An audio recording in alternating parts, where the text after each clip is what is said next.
Hey guys, so today I'm going to be doing one of my full distribution reviews of Ubuntu 15.10, otherwise known as Wily Werewolf. So a full review is basically where I take usually a well-known Linux distribution, download it, install it as my primary operating system, use it for a week or two, and then report back to you guys, let you know how I get on with it. So this is a big one today because there are just so many Ubuntu-based distributions out there that what Ubuntu are doing is a pretty pivotal aspect to all of this distribution stuff. So the short review is that I really like it. I am going to probably echo what a lot of other reviews are saying, that this is just generally a stable, straightforward iteration. There have been no drastic UI changes. There have been no drastic under the hood changes that have had an effect on the desktop. This is Canonical and Ubuntu clearly gearing up for a stable, solid, long-term support release in April next year. And it looks exactly set to do that. So I downloaded it on day one when it was released, and I installed it without any problems really. It was a pretty straightforward install, but then again you sort of come to expect that from Ubuntu. There were NVIDIA drivers available straight after the install, although the ones that were native were pretty good as well. There are a few cosmetic problems, but ultimately this is a result of getting a Linux distribution on the day it comes out, and usually it's often advised to wait a couple of weeks, and if you really do require a super stable version, then you might want to look at just sticking with the long-term support releases of Ubuntu, which are released every 2 years and I believe are supported for 5. This is really just a distribution for people that want really quite up-to-date software but aren't necessarily wanting to risk stability for it, but are willing to put the time in once every 6 months to update to a pretty new operating system. So like I say, the short review, this is actually really good. It's the Ubuntu that we've come to know and love. They're not making any drastic changes, and I really kind of like it like that. Now, the biggest surprise out of this distribution completely is that I actually ended up liking Unity. So Unity is the desktop environment that's pretty much exclusive to Ubuntu. It is, in theory, available on other distributions, but it's not very popular, so there's not much incentive to port it. It's also just a GNOME shell, so it's basically GNOME but with a different look. So this distribution reminds me, and it's more similar, it seems, to Mac OS than it is to Windows. This can be illustrated by things like having the file bar here at the top that changes per application, by having your close, minimize, maximize buttons on the left hand side, and of course this dock. If you put this dock on the bottom of the screen down here, you've pretty much emulated a Mac. Now, just before I go any further in this review, I'm just going to let you know that there is a minor problem with recording this OS, in that the UI kind of flickers a little bit, and I'll demonstrate this by just clicking here. You'll see that it's sort of flickering on and off. I do apologize for that. That's not actually as a result of Ubuntu itself. It's just a result of my recording software. You see, a problem, of course, with updating to a new Linux distribution every 6 months is that all of the third-party supported software has to keep in step, and sometimes there are a number of bugs and errors that come up as a result of this. One thing I did notice when I updated on day one is that a lot of the third-party software, I needed to wait a little bit longer for that to catch up. So if you decide to update on day one, you could be very well without plugins or software, particularly third-party software, that you might otherwise need. Again, if you were that way inclined, there's a very good chance that you would stick to the long-term support releases of Ubuntu, which mean that you only ever have to face that problem once every 2 years, providing you update regularly, but you can stretch that out as long as 5. Now, I've got to admit, the panel itself is something that I've never really liked, but having used this for a couple of weeks, I've actually really gotten to like some things about it. Now, yes, I would prefer that Ubuntu went with something a little more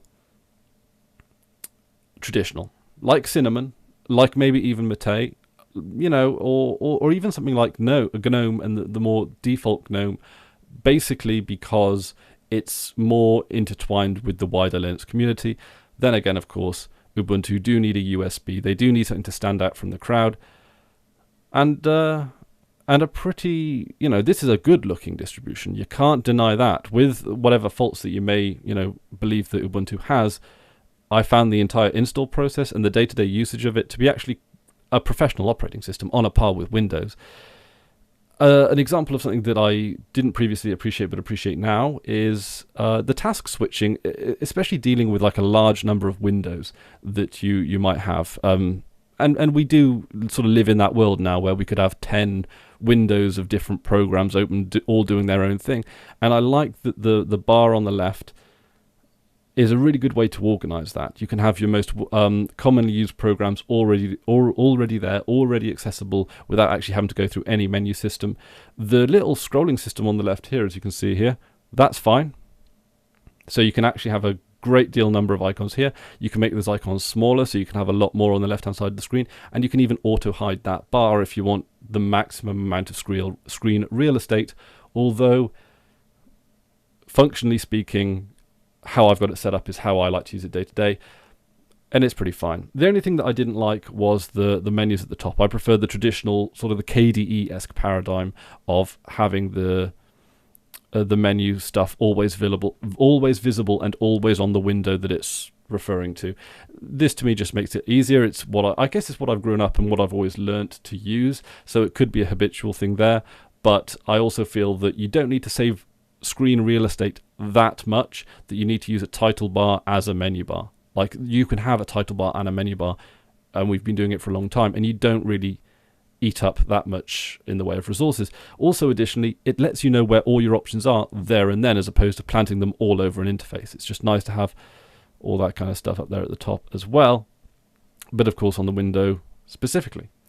So the thing that I actually quite liked about it is how it switches between multiple windows. So that might not necessarily be the most responsive way of launching it, but I do like that. That's a really good way of just showing what windows are open for a specific application, where they are, what they're doing at that current time. So that's pretty good. I really, really do quite like that, and I hope that hope the recording showed that to be what it was that I was actually seeing on screen. Steam worked out of the box. OBS took a few days to update, being a third party. So OBS is the software that I used to record this video. It took a few days for them to release a version for this version of Linux. That was fine. If you're using third-party stuff, you do have to wait a few days to catch up. I've tried some traditional programs like the GIMP image editor.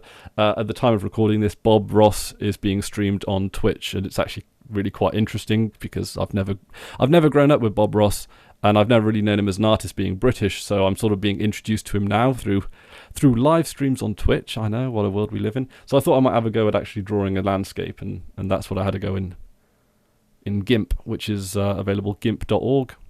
That's pretty, I don't know, like, to be honest, I am really not very artistic, and I think that's the beginnings of something. I don't usually draw on GIMP very often, but that actually was a lot of fun just to play around with some of the tools that GIMP has. Okay, so there's really not much more to say about this. It's Ubuntu through and through. It has the traditional hiccups and cosmetic errors of any new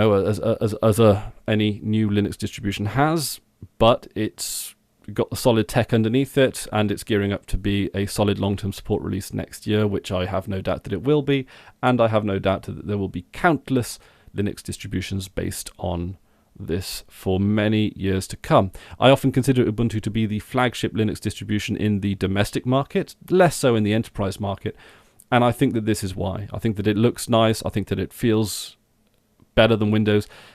It borrows elements from Mac and Windows, although admittedly I'm not going to be using Unity. I'm not going to continue using Unity as a user interface. I'm going to be going back to, I'm not actually as fussy as I used to be, probably XFCE or something, I don't know. But yeah, really like it. I felt it responsive, I felt it professional, I felt it to be a very strong leg that a very strong leg of Canonical as a company and Ubuntu as a Linux distribution. So, yeah, I think that's about all I've got to say on it. Thank you very much for watching. That's about it from me today. And until next time, I've been Chris Ware, and you've been awesome. Take care now.